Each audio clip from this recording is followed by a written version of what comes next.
Hello सांग माने welcome to my YouTube channel UGC NET JRF Odia classes को आपण मानक स्वागत। आज आम राधानाथ और सत्यवादी युग उपरे आउ किछि एमसीक्यू आलोचना करिबा।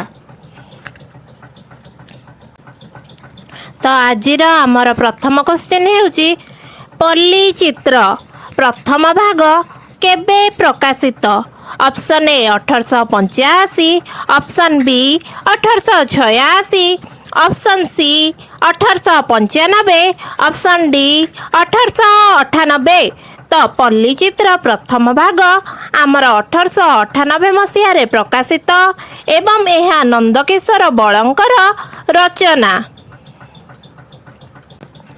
परवर्ती प्रश्न पल्ली चित्र द्वितीय भाग केबे प्रकाशित। Option A 1909, option B 1910, option C 1911, option D 1912। तो पल्ली चित्र द्वितीय भाग आमर 1909 मसीह प्रकाशित। परवर्ती प्रश्न नववर्षा भावना और काकबारता आदि कविता केउ कविता संकलन रे प्रकाशित। Option A Sharmishtha, option B Nirjharini, option C Palli Chitra, option D बसंत कोकिल। तो आमर सठिक उत्तर हेउची ऑप्शन बी निर्झरिणी जेउटा कि 1900 मसीह प्रकाशित। परवर्ती प्रश्न वर्णप्रिय कविता केउ कविता अनुसरण रे रचित। Option A Lady of the Lake, option B To a Skylark, option C Iliad, option D Odyssey. तो वर्णप्रिय कविता आमर सेलिंगर टू ए स्काई लार्क अनुसरण रे रचित। यह बसंत कोकिल रे स्थान पाई अछि 1901 मसीह बसंत कोकिल पुस्तकटी प्रकाशित। परवर्ती प्रश्न संध्या संगीत केतोटी कवितार समाहार। Option A 30, option B 28, option C 31, option D 32। तो संध्या संगीत जो कविताटी सेथिरे 31टी कविता रही अछि। परवर्ती प्रश्न नानाबाया गीत कहार एक अमलिन सृष्टि। ऑप्शन ए नंदकिशोर बल, option B Fakirmohan Senapati, option C Madhusudan Rao, option D Gopal Chandra Praharaj. तो नानाबाया गीत आमर नंदकिशोर बलंकर एक अमलिन सृष्टि। परवर्ती प्रश्न सत्यवादी युगर समय सीमा निर्धारण कर। ऑप्शन ए 1910 रु 1921, ऑप्शन बी 1921 रु 1947, ऑप्शन सी 1880 रु 1910, ऑप्शन डी 1921 रु 1935। तो आम जमी जानीचे सत्यवादी युग आमर 1910 रु 1921 मसीहा मध्य परिव्याप्त। तो सबू युग गुड़ा आम ये मन पकईदबा। आमर सारला युग बा प्रारंभिक युग जो प्राक सारला युग जोटा आम कहूचे प्राक सारला युग आमर ख्रीष्टीय अष्टम नवम शताब्दी आरंभ हो चतुर्दश शताब्दी पर्यंत परिव्याप्त। चतुर्दश शताब्दी शेष पर्यंत एवं परवर्ती समय रे आमर सारलांक युग आसिला। सारलांक युग आमर ख्रीष्टीय पंचदश शताब्दी एवं तापरे आमर आसी पंचसखा युग। पंचसखा युग जदि आमे देखिबा सेटा ख्रीष्टीय 16 शताब्दी आरंभ रु सप्तदश शताब्दी प्रथमार्ध पर्यंत बा जोटा को आमे कहूचे 1501 रु 1650 मध्य। परवर्ती समय रे आमर आसी रीति युग बा भंज युग बोली आमे जाको कहूचे ताहार समय सीमा होची 1651 रु 1880 मध्य।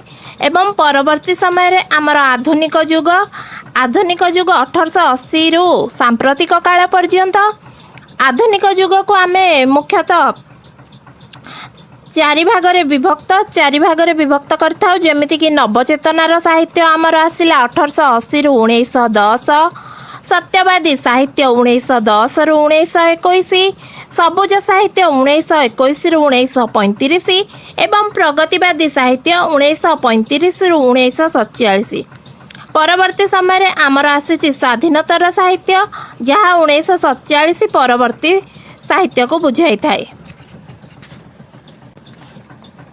परवर्ती प्रश्न, सत्यवादी वन विद्यालय केबे प्रतिष्ठा करा जायथिला?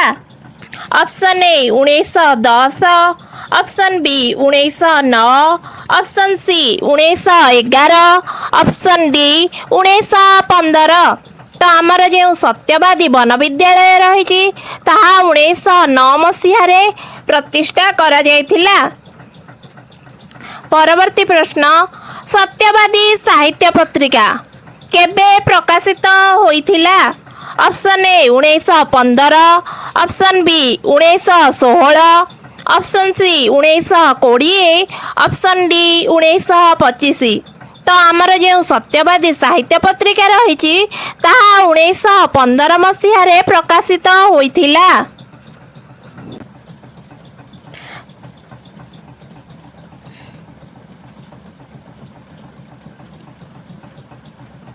परवर्ती प्रश्न, गोपबंधुंकर प्रथम कविता संकलन केउंटी? ऑप्शन ए कारा कविता, ऑप्शन बी बंदीर आत्मकथा, option C Dharmapada, option D Avakash Chinta. तो गोपबंधुंकर प्रथम कविता संकलन अवकाश चिंता जहाँकि 1899 मसीह प्रकाशित। परवर्ती प्रश्न, उत्कल सम्मिलनी केबे प्रतिष्ठा होइथिला? ऑप्शन ए 1900 मसीहा, option B 1902, option C 1903, option D 1905। तो आम जमी जाचे उत्कल सम्मिलनी आमर 1903 मसीह कुलवृद्ध मधुसूदन दास द्वारा प्रतिष्ठा करा जायथिला। परवर्ती प्रश्न, जातीय गीत कवितार रचयिता किए? Option A Madhusudan Das, option B Madhusudan Rao, option C Gangadhar Meher, option D Nandakishore Bal. तो आमर सठिक उत्तर होउची जातीय गीत कवितार रचयिता होउचंती मधुसूदन दास एवं एथिरे 6टी कविता स्थानित। परवर्ती प्रश्न,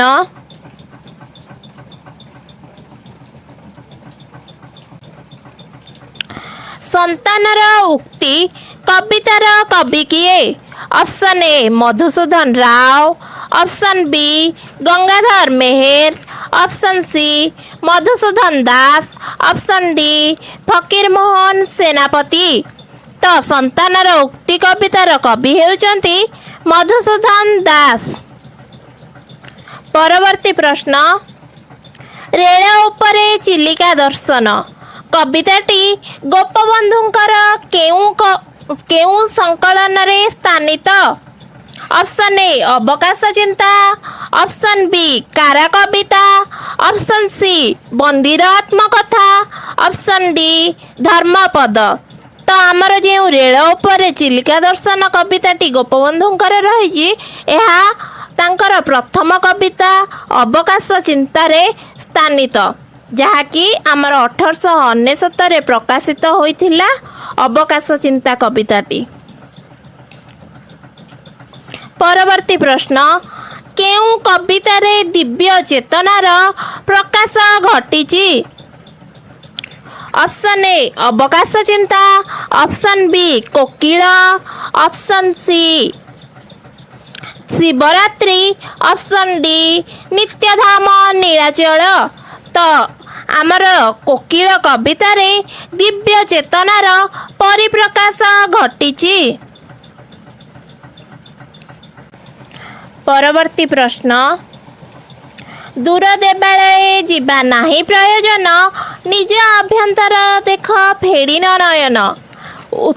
ଉକ୍ତ ପଂକ୍ତିଟି କେଉଁ କବିତାର?